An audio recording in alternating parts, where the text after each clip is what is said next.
अगर आप ब्रह्म मुहूर्त में उठकर इन 3 शक्तिशाली शब्दों का जाप करते हैं तो बहुत ही चमत्कारी प्रभाव देखने को मिलता है। 3:00 से लेकर लगभग 6:00 तक का यह पहर होता है। यह पूरा पहर बहुत पावरफुल होता है। इस समय को कभी भी सोकर नहीं गंवाना चाहिए। जिसने भी जिंदगी में कुछ भी पाया है उसने अपने ब्रह्म मुहूर्त का सही इस्तेमाल जरूर किया है।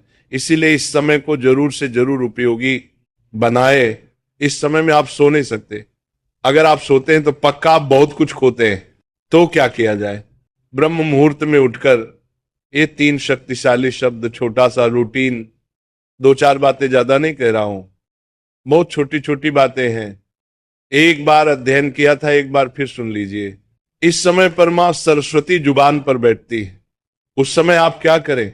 वो टाइम होता है 3:20 से 3:40 के बीच में। ये 20 मिनट का समय बहुत कीमती होता है। इस समय जो भी आप अपने साथ कहते हैं वो बहुत बहुत मूल्यवान होता है।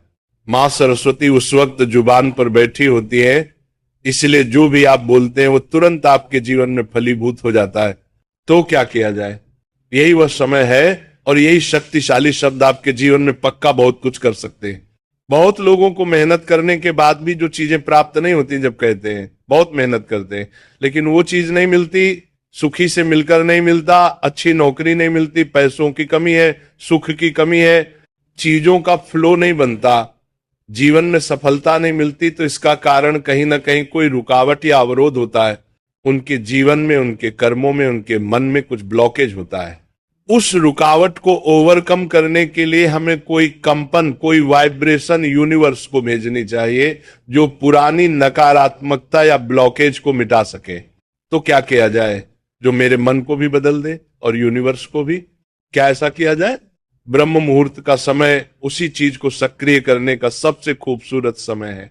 तो पहली बात याद रखिए, आपको अपने विचारों को पॉजिटिव बनाना है। मैं वो बताने जा रहा हूं जिसमें सारी बातें शामिल हैं, केवल एक लाइन से नहीं होता। बात को समझिए। पहली बात, सकारात्मक आपको बोलना है। आपको जरूर अफर्मेशन बोलना है। ब्रह्म मुहूर्त में उठिए। 3 से 5 बजे के बीच में, 3:20 से 3:40 का टाइम सबसे मूल्यवान है। इसमें से 5 मिनट पहले उठ जाइए।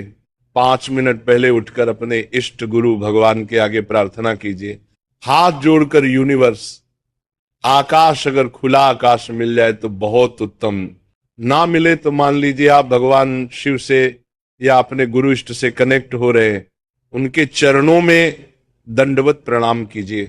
11 बार दंडवत प्रणाम करना है और प्रार्थना करनी है, हे प्रभु मेरा वंदन स्वीकार करें और मेरी पुरानी गलतियों के लिए मुझे क्षमा करें।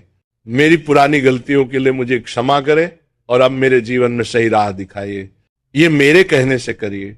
11 बार दंडवत कीजिए और प्रार्थना कीजिए, प्रभु कृपा करें, मुझ पर अपनी कृपा दृष्टि बनाए रखिए। दंडवत प्रणाम समझते हैं आप? पूरा पेट के बल, सिर के बल लेट जाते हैं, पूरा शरीर जमीन पर सिर झुकाकर भगवान या गुरु के चरणों में प्रणाम करते हैं। ऐसे 11 बार करें, फिर उठिए, फिर प्रणाम करें, फिर उठिए, फिर प्रणाम करें, फिर प्रार्थना करें, प्रभु आपकी कृपा दृष्टि मुझ पर बनी रहे, मेरी पुरानी गलतियों के लिए मुझे क्षमा करें, अब मेरी प्रार्थना स्वीकार करें। अब आपको ये बोलना है। क्या बोलना है? सुनिए, अपने आप को बोलना है। ये जो 3 गोल्डन वर्ड्स हैं, मैं बहुत भाग्यशाली हूं, मैं बहुत लकी हूं, एक ही बात है। 3 कहो या 4, मकसद वही है, मैं भाग्यशाली हूं। भाग्यशाली का मतलब क्या? आपने यूनिवर्स को एक वाइब्रेशन दी कि मेरे भाग्य में अगर कुछ नकारात्मक भी है तो वो अब सुधर जाए। मैं पॉजिटिव वाइब्रेशन भेज रहा हूं उसे ठीक करने के लिए। आई एम वेरी लकी, मैं बहुत भाग्यशाली हूं। इस बात को आप 21 बार बोलिए, मैं बहुत भाग्यशाली हूं, मैं बहुत भाग्यशाली हूं, मैं बहुत भाग्यशाली हूं। जो आपने बोला वो यूनिवर्स में फैल जाएगा।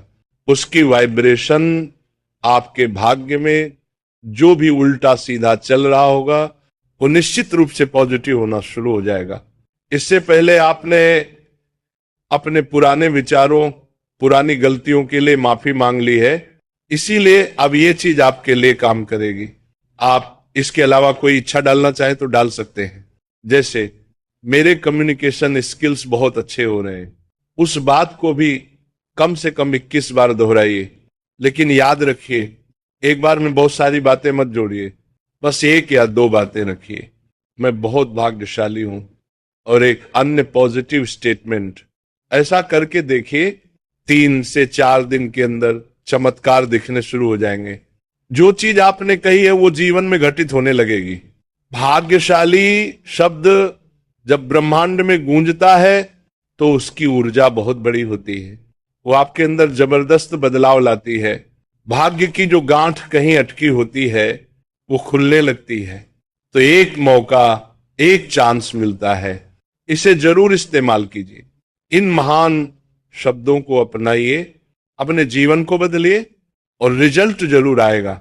अगर आप पूछें कि कितने दिन तक करना है तो कम से कम 11 दिन तक जरूर करिए, लेकिन पहले ही दिन आपको परिणाम दिखना शुरू हो जाएगा।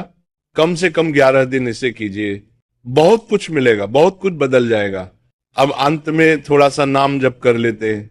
मेरे साथ मिलकर बोलिए, जय राधा रानी, जय जय राधा।